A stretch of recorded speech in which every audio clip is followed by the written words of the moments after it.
If you are watching us from Akum in Santa, if you are watching us from Jakiri, if you are watching us from Bamungo, if you are watching us from Tombel, Tiko, or Mutengene, good evening, ladies and gentlemen, and thank you very much for joining us on this weekend's edition of Viewpoint on DBS Television. You can equally watch us live on Facebook from 6:30 p.m. Earlier this week, we had as guest Apia Notch Avi. We talk about some economic issues in relation to the COVID-19 pandemic that has crippled the economy in the whole as a whole. And today we are trying to digest or talk about employers-employees relationship in order to boost productivity. And that said, we are going to be welcoming him again, Apia Notch Avi, an entrepreneur. Good evening and thank you very much for coming. Wish you a happy week start. Good evening, Vanessa. Thank you very much. It's a pleasure, always a pleasure. I'm happy to be here, and good evening to everyone viewing from home. We are always honored to have you when it comes to issues related to the economy or boosting the morals of individuals to increase productivity. Of course, because the goal is making money. The goal is actually making money. Mangevena Shoes, good evening and welcome. Good evening, Vanessa. Good evening to Mr. Pierre, and good evening to our viewers. Vanessa, if you permit me, greet those who are watching us from, I'm thinking of the BBH in Kumbo, Banso Baptist Hospital. In Kumbo, especially Madam Tata Edelin and the family, they are watching us from Kumbo. Want to extend regards to them and to all those who are watching us, in fact, nationally and out of the country. I'm thinking especially those who were recently elected. You know, I will always have issues with these regional councillors because we expect them to make a difference in the management of our state affairs. They are talking of decentralization, so let us feel it. I will always have issues with them. All right, your message has gone across. Let us take the first part of the show.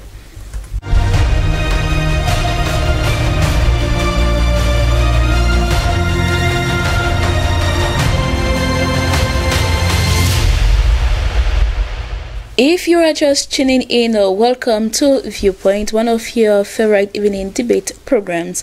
In question 1, can diversity in the workplace be considered as a big boost for productivity and efficiency? Pierre, I will begin with you. Yes or no? Yes, Vanessa. Yes. Mangevena Shoes? Yes, Vanessa, it is a big yes. A big yes. And in the second question, are there any key aspects employers can look into to ensure that they encourage and support diversity? Mangevena Shoes. There are many of them, Vanessa. We are in the work milieu. Work milieu. Yes, there are many. Apia, what do you think about? Of course, there are so many aspects. Yes, there are so many aspects. Let us take the debate.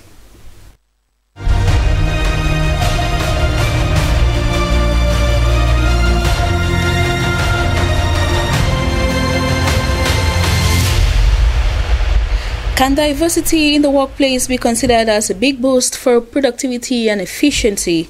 Apia Notch Avi, we are going to open the debate with you. You think that yes, diversity is a way to increase productivity and efficiency?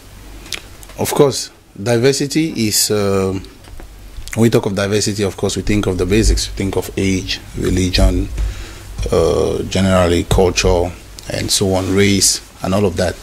And it is a big boost. It's very important when we talk about productivity and efficiency. When we talk about productivity and efficiency in a company, in an organization, we need results. That's what we are talking about. And you agree with me that results has to do with what is being put in, what amount of work is being put in. Now, how can the fact that we have different group of people, maybe different age groups, maybe from different race, and all that, or maybe from different religions, how can it affect the workforce? I'm going to start with an example. Imagine you have a small business that has 15 people as employees, or 20, and all these 20 people are from the same background, the same religion, the same culture, and let's say the same age group. Let's say maybe they're in their, I'm saying anything, late 40s. Now, if they have to make decisions, if they are analyzing a particular problem that has to be solved in the organization, what would their ideas be like? Are they going to think the same, or are they going to have different ideas? the reality of it is they will think alike. They are from the same religion, the same background, culture, everything, and even the age group. They will think alike. Do you think the opinions will be biased? Yes, it will be biased because you'll be tilted towards one direction. Of course, at that moment when they are making the decision, they are convinced that this is the right thing to do, because when I give a point, Mr. Mange here supports, you support, and of course we think, okay, it's fine. It means it's a good thing. But if we had a situation where we had 20 workers from 20 different cultures, 20 backgrounds, different age groups, do you think the ideas would be different? The ideas would be different. The way a man of 50 would think is not the way a man of 30 would think. They would think differently. They would look at things differently. A man of 50 will analyze maybe what he has been doing based on his experience. A man of 30 would think maybe new ways of doing it which will be more efficient and faster. So this, of course, will improve productivity and efficiency in the workplace. We'll take another example. Imagine that two people are working in the same department. One is 50 and the other one is 25. Do you think the work will be less efficient than if two people were working in that same department? One is 50 and the other is 45. Trust me, statistics shows that if an older person, for example, is working with a younger person, the efficiency level will be high because the ideas are different. One, they are not just relying maybe on experience, which sometimes we think is all that matters, but they are looking at different ways. They are looking at innovative ways and other ways that they can be able to cooperate together. We bring in so many other aspects. Now, imagine sometimes in the workplace, it's easy for companies today to neglect the aspect of disability. People who are disabled are sometimes less privileged. Is that the way we should look at it? Because when we talk about diversity, it's not only about the age and the race and the culture and all that. Things like this come into place. We talk about disability. Statistics by the UN shows that those who are disabled, Vanessa, you will be surprised, these individuals have a high rate of retention than you and I who seem to be normal. These individuals are more energetic. They resist more than us who seem to be very normal. These individuals are more productive and more efficient. How do we look at them? What do we do when we see them, when we have them? Do we have them, or when we see someone that comes and apply for jobs, the fact that he's disabled, maybe one hand is limping or one leg, we say, no, this one, what will he be able to do? These are things that affect productivity. When you have someone that is smarter, we don't have the same reasoning abilities. When you have someone that is smarter in the workplace and another that is maybe a little bit slow but maybe more productive in terms of hard work, when the two comes together, the result is enormous. It's enormous. Thank you very much, Ipionoch Avi. I am very happy with the last point you raised about the physically challenged, because many companies today, they do not take that into consideration. Mange Venashu so equally think that diversity in the workplace could be considered as a big boost to productivity and efficiency. Yes, Vanessa, when I got this, what came to my mind was a discussion I happened to have had with one entrepreneur here, and he made a point that, you know, I was first shocked when I got the information. He simply told me that when that we have passed the age when we used to recruit, and what we are looking for those who are highly qualified. We are looking at those who have had this experience. No, he told me that in a normal working situation, when you want to be dynamic, you want your enterprise to be dynamic, don't only go for skilled workers. For grade, yes, skilled workers, yes, and grade A, you know, kind of students. Go for those who in as much as you are looking for competence, go for those who have the competence and those who don't have it. Because he said those who have the competence, they act like a threat to you, because he feels that I am a professional here. This house depends on me. If I decide not to come tomorrow, the house will crumble. This house depends on me. If I want to dictate on how I should be treated in this company, I will be treated because I am the one who has the know-how. But he said what he has come to learn is he decides to take those who are, you know, well, educated, those who are less educated. When he puts the two together, the kind of balance, you know, the atmosphere in the working place, it does not give that kind of monopoly to, because in as much as I'm working with you, even if I'm not as educated, trained as you are, even if I'm not as qualified as you are, I am learning something from you. And little, you know, before we understand, I would have been coming up. We are learning from each other because you do not have the monopoly of what you do. Of course, but then people tend to always think that let us go for those who had, you know, high grades, those who had grades with distinctions, forgetting that these are potential threats to the company. Now, in as much as you have one of such a person, take those who are not as qualified as he is. In the long run, you discover that you are already training, you know, handing over that know-how into the company. And even if tomorrow, if he decides to go, the company keeps running. So to me, when I got this topic, that's what came to my mind: diversity. You know, trying to mix up those who are well trained, those who are well informed, those who are well educated, and those who don't have that privilege. And another issue I was looking at was the idea of men and women, gender balance in a company. When you diversify gender balance in a, you know, about the question of gender in the company, you know, it produces or it helps in productivity and efficiency. Take for example a company where you have only men. You're susceptible to fight, susceptible to strike actions. Whereas if you have women, they would kind of, you know, harmonize issues. Yes, bring down tempers, and the company would run. Another issue is you take the other side, only women. If 3 of them should be pregnant, what happens to the company? If 3 of them should go for maternity leave, what happens to the company? You see that 3 workers are already off. I'm not saying that we should not employ women, but what I'm saying is, in as much as we are employing women, correct. Once we strike that balance, once there is if you are going for leave, a man takes over and the company continues. You see? And then another issue was this issue of religion. Mr. IPA spoke about religion. You know, in a society where a company that is made up of one religion, take for example, we take Muslims. Once you have Muslims, the day of their religious feast, the company will be closed because nobody will come to work. During fasting, the month of Ramadan, if you are not careful, productivity will drop. Because in the morning, they will be working. In as much as it is getting to 11 o'clock, 12 o'clock, 1 o'clock, everybody is practically down, which is natural. You will not tell them not to fast because they are working. No. They will, of course, fast, and then you discover that productivity will drop. If you take, on the other hand, if you take all of them, Christians, when it is during Lenten period too, it has the effect. During maybe, for example, Christmas and Sundays, it has the effect it plays on the company. Whereas if you mixed them, Christians and Muslims, during the Ramadan period, Christians are working, the company goes ahead.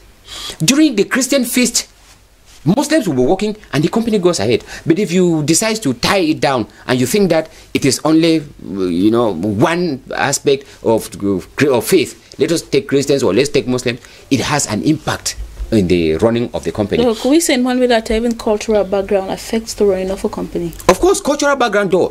Vanessa, if we look at it, Cameroon is one of those countries that we talk of more than 250 tribes that we have in this country. If you were laughing the other day when somebody was, you know, saying that if you need to eat, you marry a woman from Bafia. If you need to have children, you marry a Bamileke woman. If you need to, a woman where you have quarreling and all this, well, I'm not bringing tribalism. All right, but if you need that diversity. But what I want to say here is each tribe has its own peculiarity. Each tribe has one that is positive anyway. So if you want to have, it depends the kind of work that you need. There are some tribes that are intellectually, you know, a bit more than others. That's natural. It's natural. There are some tribes that they have the physical resistance to work. When it comes to physical work, they can work. Vanessa, it is not because we are Anglophones. We understand that when an Anglophone wants to do it, he does it. He does it, and that one, everybody knows it. So when you mixed, you discover that you have at least all the tendencies, and you discover that your enterprise, you know, is balanced. And once it is balanced, productivity is assured, efficiency is assured. Thank you very much, Mange Venashus and Apia Nochavi. Let us take the second question. Are there any key aspects employers can look into to ensure that they encourage and support diversity? We are talking here of company owners, Apia, and I'm looking at this aspect to be like motivation towards the workers. Is it that way you're looking at it? Not really. Yes, to an extent, let's say 40%. But there is more to that. Motivation towards the workers is just one aspect. All right. There are about 4 to 5 aspects I'm going to analyze. I'm still going to talk about age. I'm going to talk about gender. I'm going to talk about disability still, which I mentioned. And then I'm going to talk about corporate governance and then the job benefits. Now, what can employers do with respect to these 5 areas that I've just mentioned that can encourage diversity? We will start with age. What policies have you set in place when you're doing an advertisement for a job? That's where it starts. It's not about when the workers are already there. If we have a company that has workers that are of the same age group, it means the recruitment policies have a problem at the level of the age. Are you biased? Do you say you want a job because Mr. Venatius mentioned something? He spoke about the age aspect. Do you say, okay, you want to recruit now and you want people from 40 years, people with so much experience? Somebody cannot be 20 and has so much experience. It's impossible. So when you start saying you want 10 years of experience, it means you're indirectly saying you want someone from at least 35 years. Let's assume he started working at 25. So once you're asking that, it means you're already asking yourself that you need people within the 35 and above. Automatically below that, they are already close up. You're closing up the younger generation. So what are your recruitment policies when it comes to age? When it comes to gender, Mr. Venatius mentioned that. What are your policies? This has to start, what employers need to look at first is their employment policies. Are there any employment policies in your company, in your organization? If companies don't have this, if they are watching, I would personally encourage them, set up employment policies. What policies do you have? Take into consideration age, take into consideration gender, take into consideration disabilities, take into consideration the benefits of the job, that is the pay packages. Is it that you pay those who have advanced age more than those who are younger? That is the question. You know, it's true that some people will always be advanced than others, but I guarantee you that productivity and efficiency in a company, it's an issue of teamwork.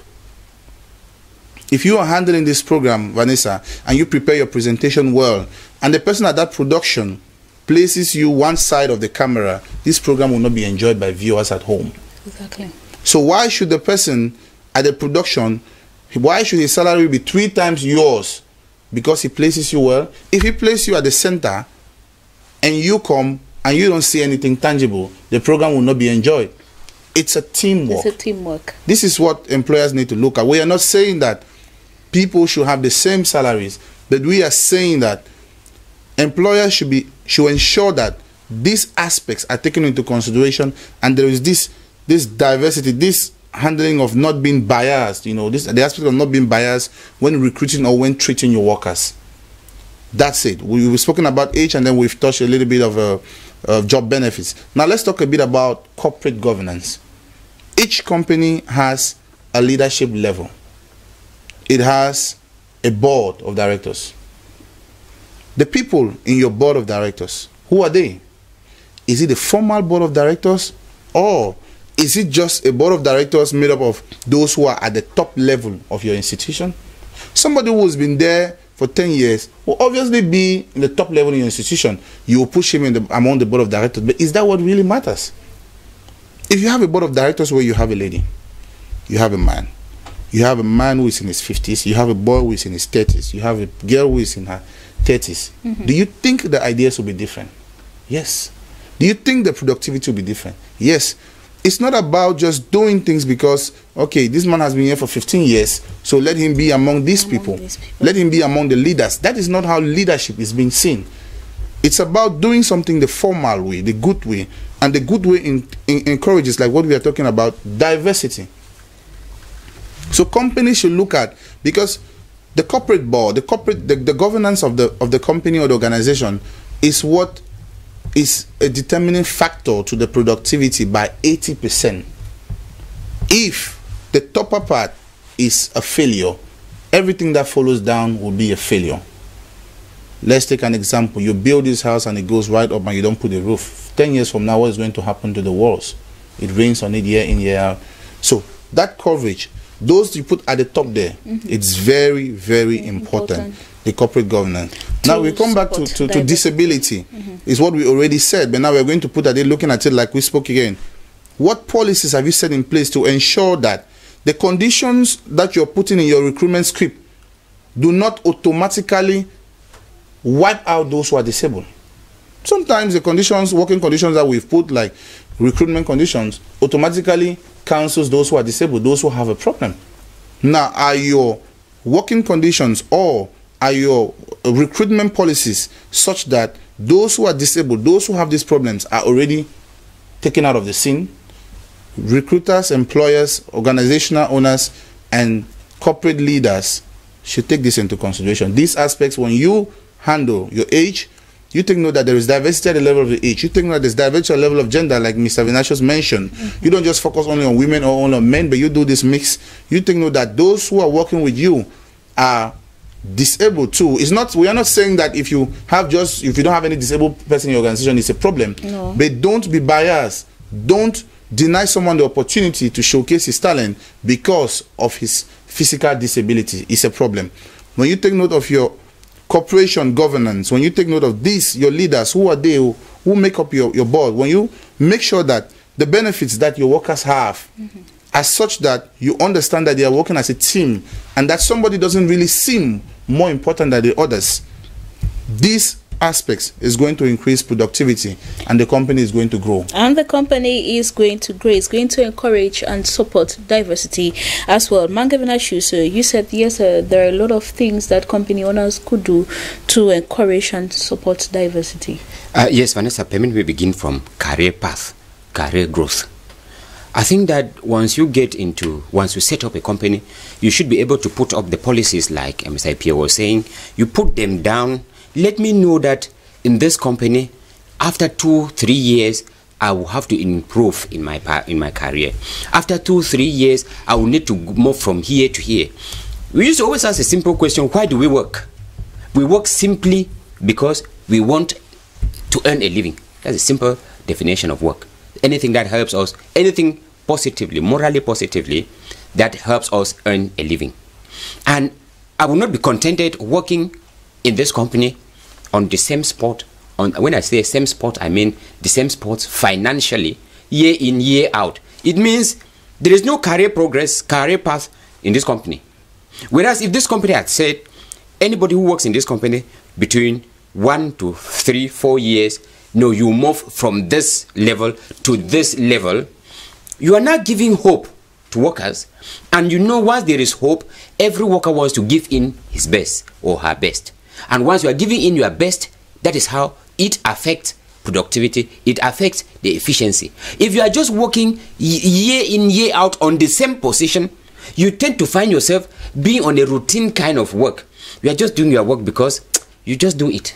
No, there is no motivation. Because when we're talking about diversity, we should not forget about motivation. Because when motivation sets in, everybody gives in their best. Besides that, I wanted us to look at something like regular salary, regular monthly pay. There's a difference between having a regular salary, having a constant salary, and then having a monthly salary. A monthly salary means you know that on the 30th of each month, you are paid. You can be paid on the 30th of each month. You can be paid on the 25th of the month. You can be paid on the 10th of the next month. That is still your salary for the month. But if you know that you have your salary on the 30th, and the 30th, should it be a Sunday, maybe you will have it on the 31st or the 1st, or you have it on the 29th or 28th because it falls within a weekend, you are stable. It gives you a kind of direction and you work without any issue. Vanessa would take, for example, the National Social Insurance Fund. Once workers know that I can build my future in this company because my insurance is assured, at least it gives us, imagine an old man who's already in his 50s, 60s, you know, he is already looking at retirement. And you take a young man who is still just getting into the working world at 25, 28 years, and you tell them to work. That young man, you are not assuring him of the future. No matter your age, you would be working to, you must think of retirement in the future. And if you know that in this company, such kind of guarantees are given, it means in this company, the youth and the elderly, they can function well, each having a future. Because nobody will want to work without thinking about what happens tomorrow. When we talk about social insurance fund, it's not only about retirement. Social insurance fund, there is what we call accident in the, within the context of your work. Maybe on your way to work, maybe on your way back from work, or within the company itself. What happens to you after that? What happens with when you put all this together? You see that they push the workers, to give in their best. They push the workers to to go an extra mile, perhaps, like the Bible says. And then another issue is the cordial environment between management and the workers. It has something to do. Management and the workers, Mr. Pierre was saying that working in any enterprise is a matter of a team, and this team includes the management as well. You cannot work in a company where once you are coming to work, you don't even want to see the manager or the director. You think of the director, it is a nightmare. You think of the director, oh, I will still go and meet that man again. No, you should work in a company where when you meet the director is like your, like your colleague. He's your colleague.